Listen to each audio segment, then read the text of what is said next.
You ever just feel completely buried by the news? I mean, every single day, it's just this fire hose of information, right? You get alerts, headlines, breaking stories, all screaming for your attention. It's a lot. It's chaotic. But what if we just hit pause? What if we took a close look at just one single day's worth of news? If you start to connect the dots, well, that's when the real picture starts to emerge. So first, you hear this, okay? A big international showdown is brewing. Then, bam, this hits your screen. A crisis at home is reaching a boiling point. And at the very same time, a public health emergency is just getting worse. Each one feels like its own separate world of bad news. So how in the world are you supposed to make sense of all of this? How do you find the real story hiding in all that noise? Well, that's exactly what we're going to try and do right now. So here's how we're going to break it down. We're going to look at headlines and collision, a world of conflict, then crisis, natural and man-made, two visions of tomorrow, and we'll finish with the power of one. All right, let's jump right in with our first big theme, a world of conflict. We're going to see how tensions are flaring up everywhere, from global diplomatic standoffs all the way down to protests on our own city streets. Okay, so let's unpack this Greenland gambit, because it's kind of wild. You have this high-stakes demand for the total purchase of Greenland. That alone is a headline. But it's backed up by threatening tariffs against some of our closest allies. And the reaction is fascinating. You get this military move, with allies sending a few troops, but you also see people in the streets protesting, demanding hands off Greenland. This is a major, major test for an alliance like NATO. And while all that drama is playing out on the world stage, a totally different kind of conflict is heating up right in Minneapolis. The whole city is just on a knife's edge. And this is where it gets really complicated. You've got protesters in the streets demanding justice after a shooting by an ICE agent. That's Immigration and Customs Enforcement. Then you have federal prosecutors actually resigning because of how the investigation is being handled. And on top of all that, you have the mayor and the governor saying they're being intimidated. It's just a raw look at how many different sides can clash in one single place. Okay, shifting gears now to our second theme, crises, both natural and man-made. And here, we're going to contrast two totally different kinds of emergencies.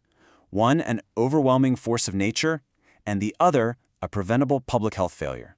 So first up, the natural crisis. A massive Arctic blast is just hammering the eastern U.S. And we're not talking about a little bit of snow here. Over 55 million people are under winter alerts from the Carolinas all the way up to New England. It's causing absolute chaos on the roads, and it's a powerful reminder of just how intense Mother Nature can be. But then we pivot from a crisis of ice and snow to a completely man-made emergency, a measles outbreak that is just spreading like wildfire. And the number, wow, 558. That's just in South Carolina, and it's growing fast. Health officials are basically saying, look, this is going to get worse before it gets better. So you have to ask, what's really driving this? Well, this chart really says it all. The data couldn't be clearer. More than 80% of the people who got sick in this outbreak were unvaccinated. This isn't some random act of nature. It's a crisis that's really being fueled by a breakdown in public health trust.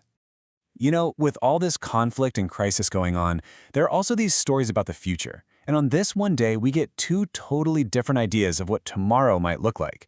It really highlights humanity's ambitions, both the really grand ones and the, well, surprisingly practical ones. I just love this comparison.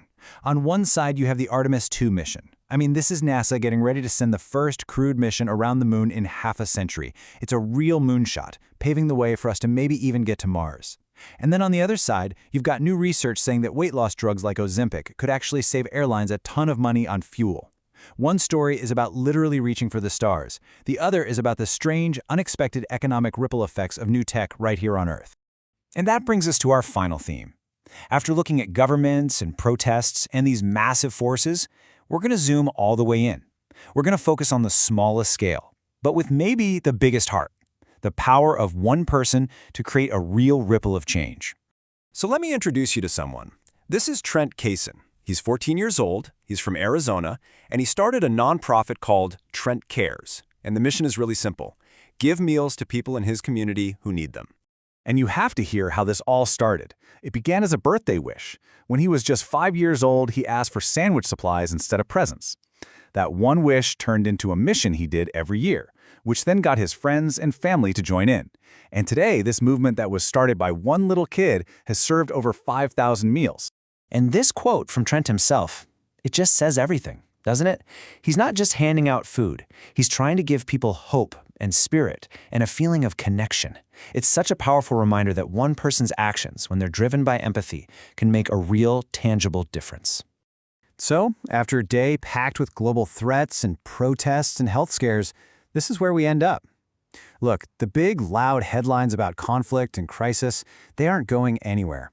But maybe, just maybe, the real signal, the story that actually lasts, isn't found in all that noise. Maybe it's found in the quiet impact of one person's compassion.